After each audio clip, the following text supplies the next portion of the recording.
Unified 911, anong matutulong namin sa'yo? Anya ti maitulong mi ken ka po. Anong may tatabang ko sa Unsay imo? akong ikatabang nimo? Ngini makadabang namisal ka no. Sa anumang wika o dialekto, may tulong na darating sa iyo.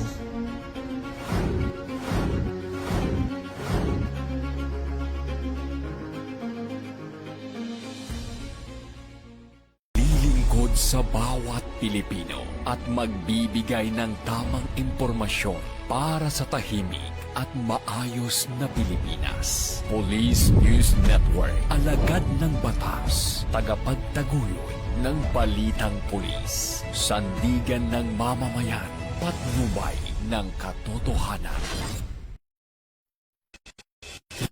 Kampo Krame, maghahatid ng pinakahuling kaganapan at nagbabagang balita. Ito ang PNN Police News Network. At ngayon, ang inyong mga tagapagbalita. Magandang araw, bagong Pilipinas. Ako ang inyong alagad ng batas, tagataguyod ng balitang pulis, Patrolman Julius Sam Acad. Maghatid sa inyo ng tamang balita, kwento ng pulis at serbisyo para sa mamamayan, at ito ang PNP News Online. Ang pangunahing balita ng Police News Network, alagad ng batas, tagataguyod ng balitang pulis.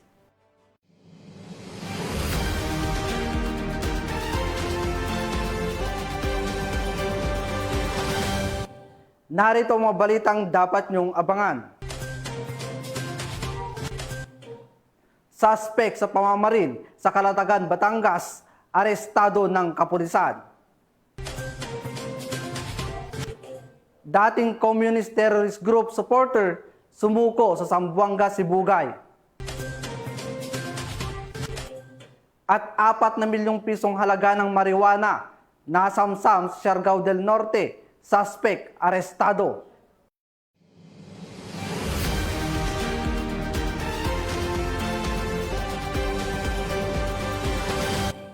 Narito ang mabalitang hatid ng ating PNN correspondents mula sa iba't ibang panig ng bansa.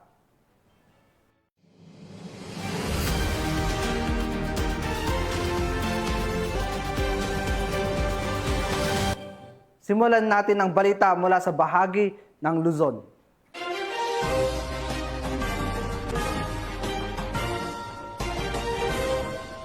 Isang 25 anyos na lalaki ng Kalasyaw PNP ang naaresto sa sinagawang bypass operation sa Kalasyaw, Pangasinan. Magbabalita dyan si Police Master Sergeant Marvin Jake Romero.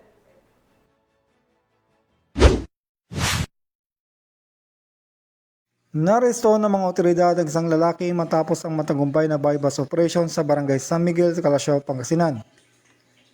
Kinilalang suspect na si alias Betong, 25 taong gulang, welder at residente ng barangay Abunagan, Lasiki, Pangasinan.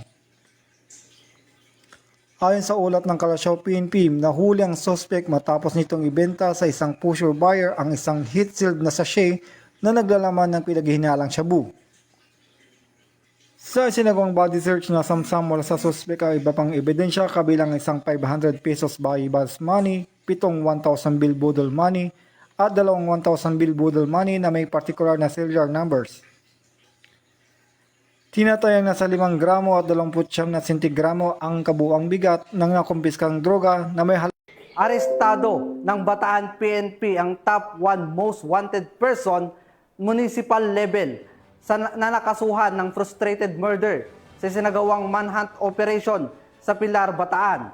Nakatutok dyan si Patrol Woman Lixen Reyes sa Weran.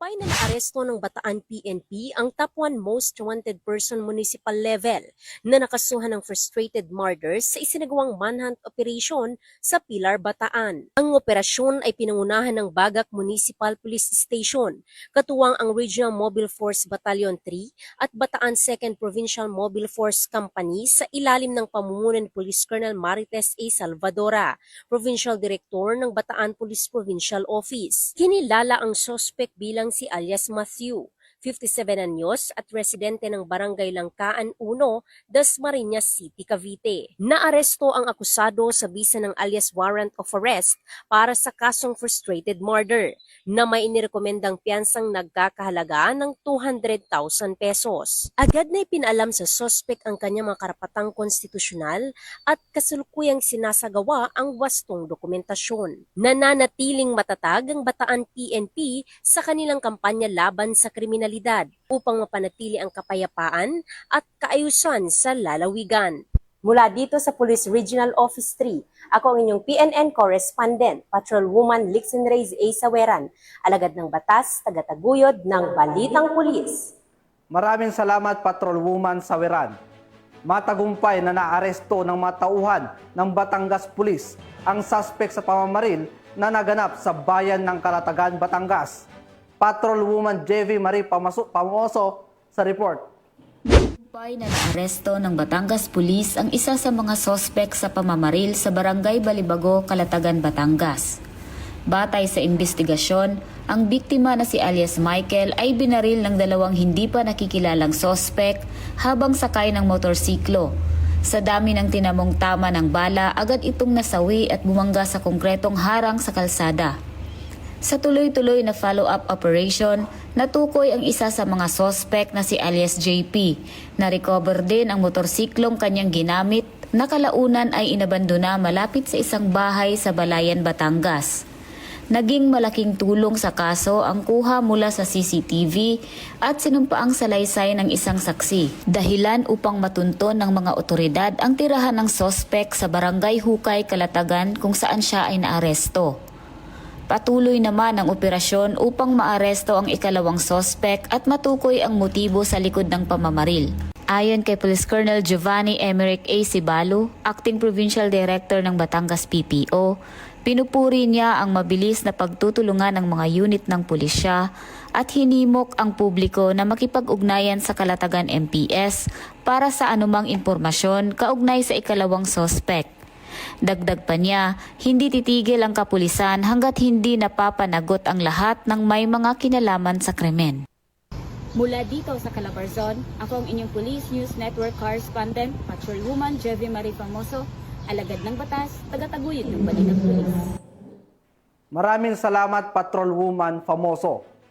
Agad na rumisponde ang Calatrava Municipal Police Station sa naganap na aksidente na kinasasangkutan ng isang motorista sa bayan ng Calatrava, Romblon. Yan ang tinutukan ni Patrolwoman Dara Falogme. Laki nito munang sugat matapos masangkot sa isang aksidente sa motorsiklo sa sitio Punta, Barangay San Roque, Calatrava, Romblon, nitong Miyerkules ng hapon. Kinilala ang driver na si Rolly, 36 anyos, may asawa, isang boksingero at residente ng Barangay Pangulo, Calatrava, Romblon. Batay sa ulat ng Calatrava Municipal Police Station, bandang alas 5:10 ng hapon, nang makatanggap sila ng impormasyon mula sa isang concerned citizen ukol sa naganap na aksidente. Agad namang rumisponde sa lugar ang kapulisan ng Calatrava Municipal Police Station na pinangunahan ni Police Corporal Mayo at Police Corporal Gilindon upang beripikahin ang insidente. Sa isinagawang investigasyon, lumabas na minamaneho ni Rolly ang isang Yamaha YTX 125 na motorsiklo at walang dalang lisensya sa pagmamaneho.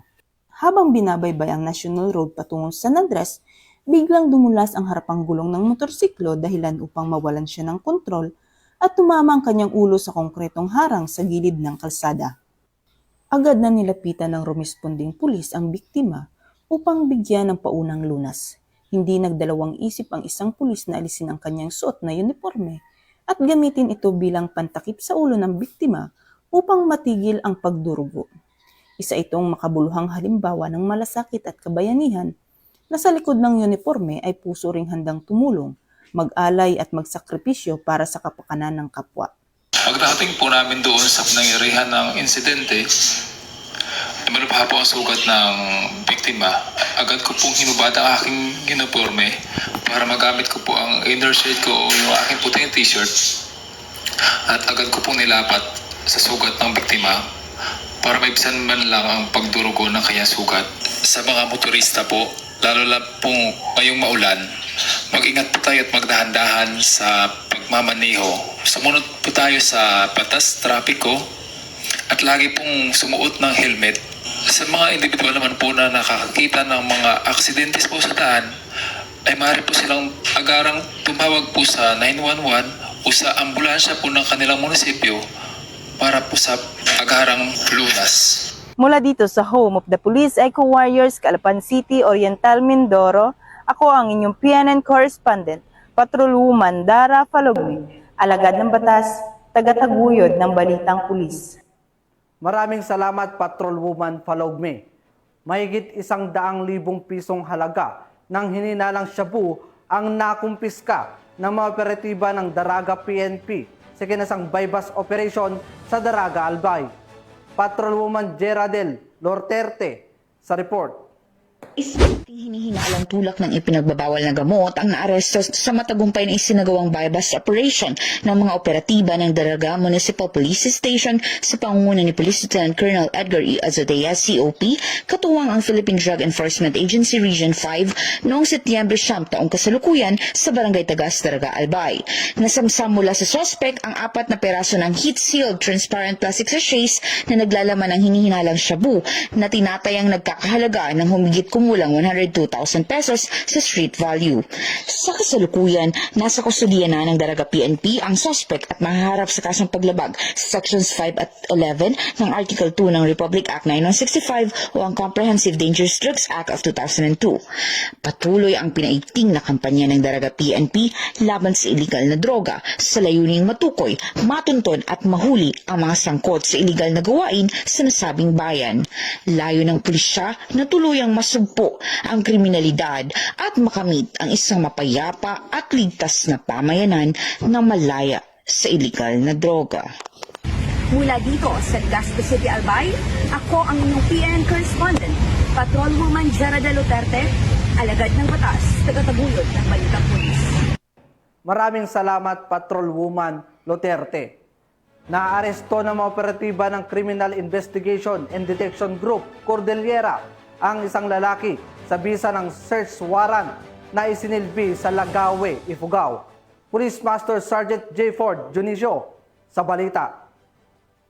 Matagumpay na isinagawa ng pinagsanib na puwersa ng iba't ibang unit ng kapulisan ang Uplan Paglalansag Omega na kumpanya laban sa loose firearm ng Criminal Investigation and Detection Group sa bayan ng Lagawi, Ifugao nito lamang Setyembre 9 taong kasalukuyan.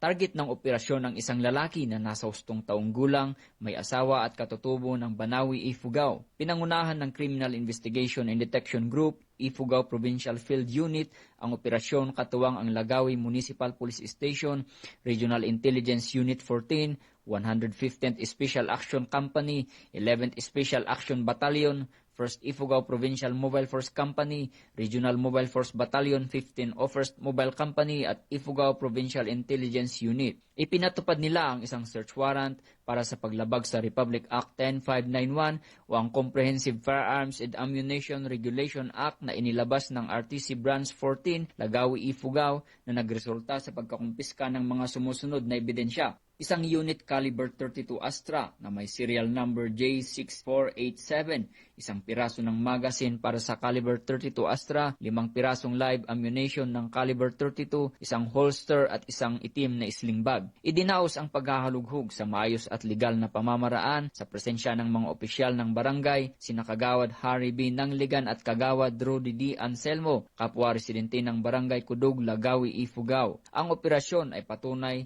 ng pagpapatuloy ng kampanya ng kapulisan laban sa iligal na armas bilang bahagi ng mas pinaigting na kampanya para sa seguridad at kaayusan sa buong lalawigan ng Ifugao. Mula dito sa Police Regional Office Cordillera, home of the most disciplined cops, ako ang inyong PNN correspondent, Police Master Sergeant J. Ford Junicio, alagad ng batas, tagataguyod ng balitang pulis.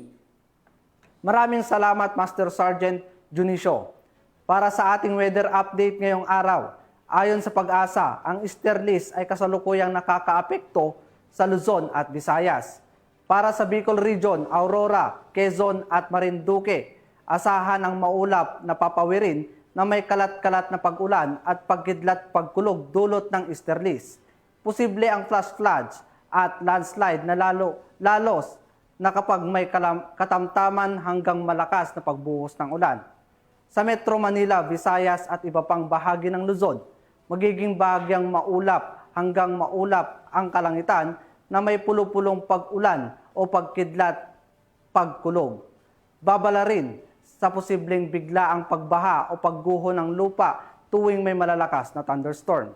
Samantala, sa Mindanao, asahan ang bahagyang maulap hanggang maulap na kalangitan na may pulo-pulong pag-ulan at pagkidlat, pagkulog, bunsod ng localized thunderstorm. May banta rin sa flash flood at landslide sa panahon ng malalakas na ulan.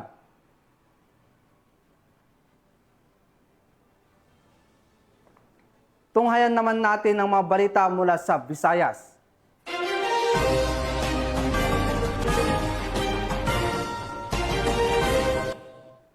Halos kalahating milyong pisong halaga ng hininalang shabu ang nasabat ng mga operatiba ng Bacolod City Police sa ginasang bypass operation. Ang report mula kay Patrolwoman Andrea Dominic de Palubos. Patuloy ang mas pinaigting na kampanya ng Bacolod City Police Office laban sa iligal na droga. Naaresto ang isang lalaki sa isang matagumpay na bypass operation bandang alas 12:00 ng madaling araw sa Purok Santo Rosario, Barangay Bata, Bacolod City nito lamang ika-9 ng Setyembre taong kasalukuyan. Ang operasyon ay pinangunahan ng City Drug Enforcement Unit sa pangunguna ni Police Lieutenant Colonel Antonio Benetes Jr., hepe ng nasabing unit, na nagresulta sa pagkakadakip sa sospek na kinilalang si alias Marjo, walang asawa, walang trabaho at residente ng nasabing barangay. Sa operasyon, nakuha mula sa pag-iingat ng sospek ang humigit kumulang 70 gramo ng hinihinalang shabu na may standard drug price na tinatayang 476,000 piso.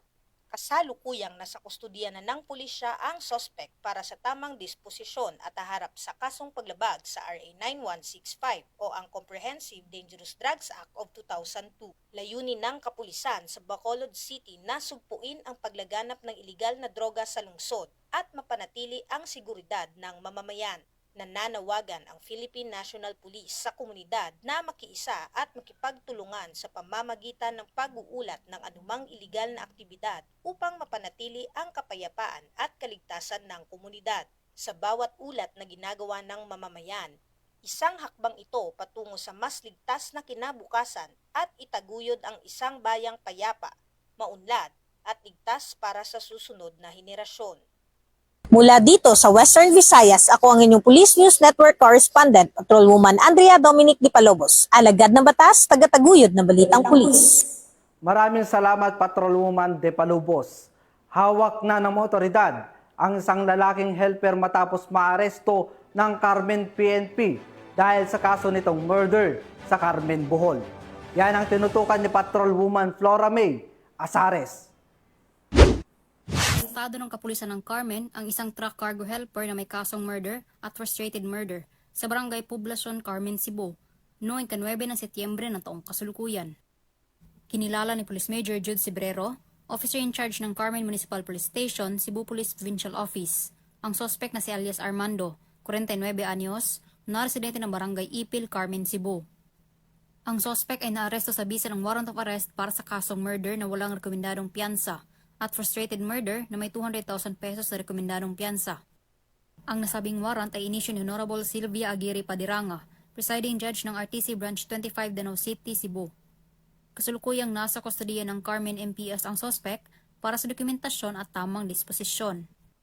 Under my leadership, I would like to remind the public to remain vigilant and cooperative in the fight against all forms of crimes and to immediately report any incidents to the authorities by dialing 911.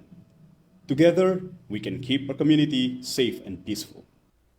Mula dito sa Central Visayas, ako ang inyong Police News Network Correspondent, Patrolwoman Flora May Asares, alagad ng batas, tagataguyod ng balitang pulis. Maraming salamat, Patrolwoman Asares. Sa bisa ng ikinasang operasyon ng mga otoridad, nadakip sa Barangay Kabungaan, Villaba, Leyte, ang top 1 regional most wanted person kaugnay sa kaso nitong pagpatay. Tinutukan niya ni Patrolwoman Camberley Flores. Arestado ng mga awtoridad ang nakatalagang top 1 regional most wanted person na may kasong murder matapos mahuli sa barangay Kabungaan, Villaba, Leyte. Bandang alas 7 ng gabi nang maaresto ang akusado ng mga tauhan ng Villaba Municipal Police Station kasama ang Provincial Intelligence Team Leyte, Regional Intelligence Unit 8 at Regional Mobile Force Battalion 8 sa bisa ng warrant of arrest para sa kasong murder na walang inirekomendang piyansa. Ang akusado ay dinala sa Villaba MPS para sa kaukulang dokumentasyon at tamang disposisyon. Ang matagumpay na pagkakaresto sa akusado ay patunay lamang na epektibo ang pagpapatupad ng pambansang pulisya sa kanilang sinumpang tungkulin na maghatid ng serbisyo publiko para sa mas payapa, ligtas at maunlad na bagong Pilipinas. Mula dito sa Eastern Visayas, ako ang inyong PNN correspondent, Patrolwoman Flores, alagad ng batas, tagataguyod ng Balitang Pulis. Maraming salamat, Patrolwoman Flores. Narito naman ang mga balita mula sa bahagi ng Mindanao.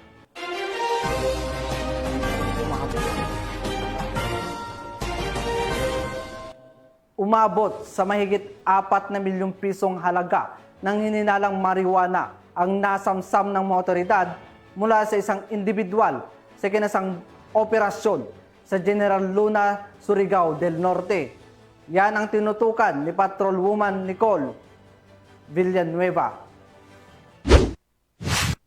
Sa isang matapang na operasyon laban sa illegal na droga, nagsagawa ng bypass operation ng mga kapulisan sa Barangay San Ramon, General Luna, Surigao del Norte. Umabot sa 4,355,000 na halaga ng marijuana kush ang nasamsam sa isang bagong tukoy na drug suspect na si alias May, isang 29 anyos. Sa pinagsanib na operasyon na pinagtulungan ng General Luna Municipal Police Station at PIDEA Surigao Interdiction Unit ay nagresulta sa pagkakakumpiska ng 14 na maliliit na sachet na tinatayang 3,125 gramo ng ipinagbabawal na gamot ang nasamsam ng mga otoridad kay alias May. Na-recover din ng mga otoridad ang marked money na ginamit sa operasyon, 2 cellphone, isang belt bag, mga shipping box at maging ang sinasakyan ng suspect, isang kulay itim na Honda Click na motorsiklo. Nanawagan si Police Colonel Warren E. Dablo, Provincial Director ng Surigao del Norte, PPO, sa publiko na patuloy na magbigay ng impormasyon at nangangakong mabilis ang kanilang mga aksyon upang mapanatiling malaya sa droga ang Surigao del Norte.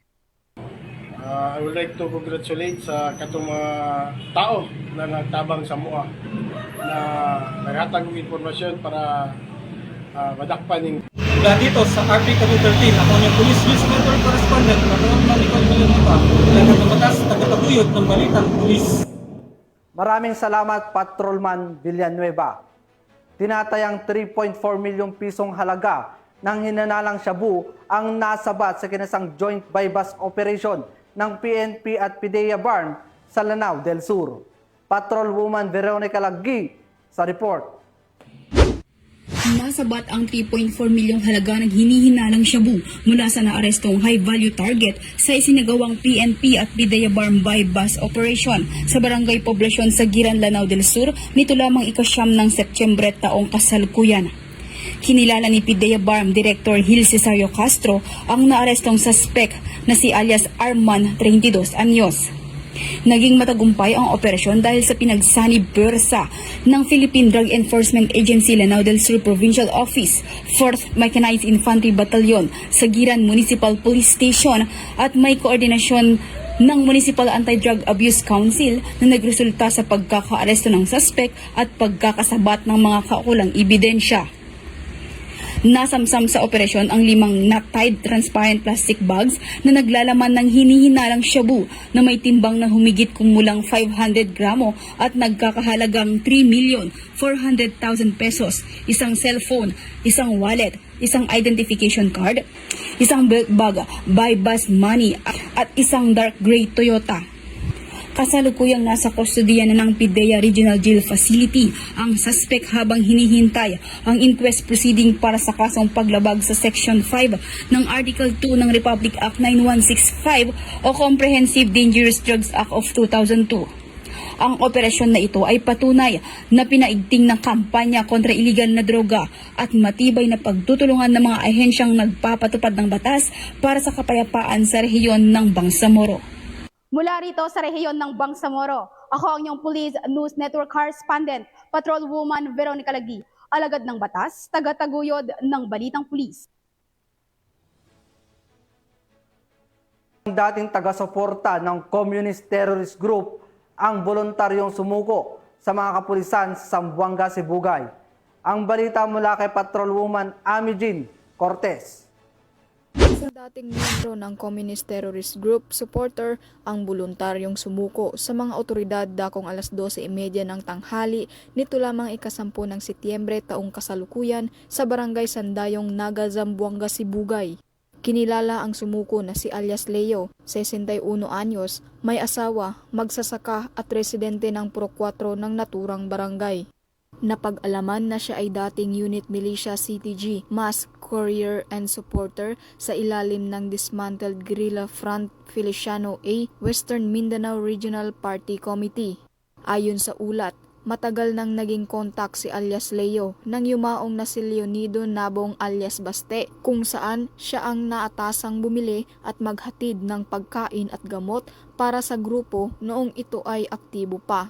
Sa harap ng mga personnel ng 2nd ZNP-MFC, katuwang ang 901st Mobile Company, RMFB-9, ay nanumpa si alias Leo ng Oath of Allegiance na pinangunahan ni Police Executive Master Sergeant Jofor M. Humawan bilang solemnizing officer at nasaksihan ng mga tauhan ng 901st Mobile Company at RMFB-9.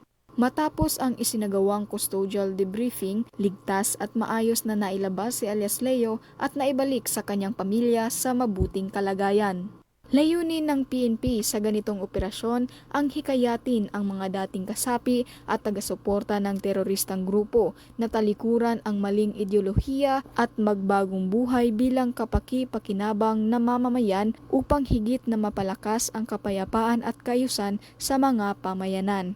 Mula dito sa tanggapan ng kapulisan sa Region Siam, ako ang inyong PNN Correspondent Patrolwoman A.G. Cortez, alagad ng batas, tagataguyod ng Balitang Pulis. Maraming salamat, Patrolwoman Cortez. Naaresto ng mga otoridad ang nakatalang top 9 Regional Priority High Value Individual sa kinasang bypass operation sa Tagum City. Magbabalita dyan si Patrolwoman Daphne Pasaol.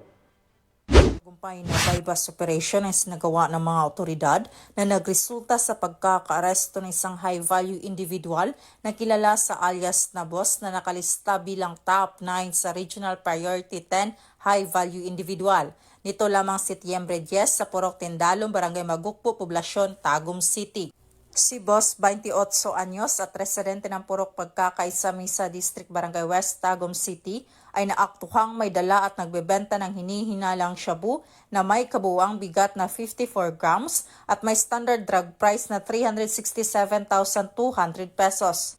Pinangunahan ang operasyon ng mga tauhan ng Regional Police Drug Enforcement Unit 11, katuwang ang mga elemento ng Tagum City Police Station, Provincial Intelligence Team ng Regional Intelligence Division 11 at iba pang kaugnay na unit na nagtulungan upang tiyakin ang tagumpay ng nasabing operasyon.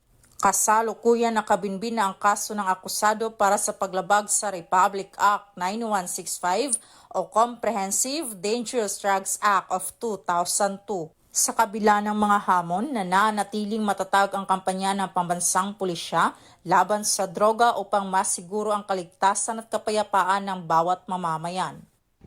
Mula dito sa Region 11, ako ang inyong PNN Correspondent, Patrolwoman Daphne Pasaol. Alagad ng batas, tagataguyod ng Balitang Pulis. Maraming salamat, Patrolwoman Pasaol. At yan ang mga balitang nakalap ng ating PNN correspondents mula Luzon, Visayas at Mindanao. Sa ngalan ng pamunuan ng Philippine National Police, sa pangunguna ni Acting Chief PNP Police Lieutenant General Jose Melencio Nartatis Jr. at sa pamumuno ni President Ferdinand Bongbong Marcos Jr., kami ay maglilingkod sa bawat Pilipino at magbibigay ng tamang balita at balanseng balita. Mula rito sa tanggapan ng tagapag-ugnay ng Pambansang Pulisya, ako ang inyong alagad ng balatas, tagataguyod ng Balitang Pulis, Patrolman Julius Sam Acad. Maghahatid sa inyo ng tamang balita, kwento ng pulis at serbisyo para sa mamamayan at ito ang PNP News Online, ang pangunahing balita ng Police News Network.